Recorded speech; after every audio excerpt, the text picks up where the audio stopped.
Abraham മോസ്ലറും ബ്രഹ്മയുഗവും തിയേറ്ററുകളിലെത്തി super hit ആവുകയും ടർബോയുടെ shoot പൂർത്തിയാവുകയും ചെയ്തതോടെ തന്റെ അടുത്ത മലയാള ചിത്രത്തിന്റെ ഷൂട്ടിലേക്ക് കടക്കാനൊരുങ്ങുകയാണ് മെഗാസ്റ്റാർ മമ്മൂട്ടി. വമ്പൻ താരനിരയിൽ മഹേഷ് നാരായൺ സംവിധാനം ചെയ്യുന്ന ബിഗ് ബഡ്ജറ്റ് ചിത്രത്തിന്റെ ഷൂട്ടാണ് അടുത്തതായി ആരംഭിക്കാനിരിക്കുന്നത്. മമ്മൂട്ടിക്ക് പുറമെ കുഞ്ചാക്കോ ബോബനും ഫഹദ് ഫാസിലും സുപ്രധാന വേഷത്തിൽ എത്തുന്ന ചിത്രത്തിൽ അതിഥി വേഷത്തിൽ സുരേഷ് ഗോപിയും എത്തുന്നുണ്ട്. ഇതോടെ ആവേശത്തിലായിരിക്കുകയാണ് ആരാധകരെ പോലെ മലയാള സിനിമാ പ്രേക്ഷകരും. ഒരുപാട് വർഷങ്ങൾക്ക് ശേഷം രണ്ട് ലെജൻഡുകളും ഒന്നിക്കുന്ന ചിത്രം എന്ന നിലയിൽ വലിയ ഹൈപ്പാവും ഒഫീഷ്യൽ അനൗൺസ്മെന്റിന് ശേഷം ഈ ചിത്രത്തിന് ഉണ്ടാവുക.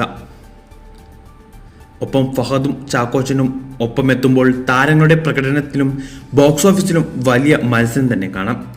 ഇന്ത്യയിലും ഗൾഫ് രാജ്യങ്ങളിലുമായി ചിത്രീകരിക്കുന്ന ചിത്രത്തിന്റെ ഷൂട്ട് ഏപ്രിൽ 17 ആരംഭിക്കാനാണ് പ്ലാൻ. മിക്കവാറും അതിന് മുന്നോടിയായി സിനിമയുടെ ഒഫീഷ്യൽ അനൗൺസ്മെന്റും ഉണ്ടാവും. ഏകദേശം 110 ദിവസത്തെ ഷൂട്ടാണ് ഈ ബിഗ് ബഡ്ജറ്റ് ചിത്രത്തിന്റെ പ്ലാൻ ചെയ്തിരിക്കുന്നത്. മമ്മൂട്ടിക്കും സുരേഷ് ഗോപിക്കും ചാക്കോച്ചനും ഫഹദിനും പുറമെ തമിഴിലെ ഒരു വമ്പൻ താരവും ചിത്രത്തിൽ സുപ്രധാന വേഷത്തിൽ എത്തുമെന്നും റിപ്പോർട്ടുകളുണ്ട്. സിനിമയുടെ കൂടുതൽ അപ്ഡേറ്റുകൾ വൈകാതെ ഒഫീഷ്യലായി പുറത്തുവിടും. ഈ വമ്പൻ മൾട്ടിസ്റ്റാർ ചിത്രത്തെക്കുറിച്ചുള്ള നിങ്ങളുടെ അഭിപ്രായം കമന്റ് ചെയ്യൂ.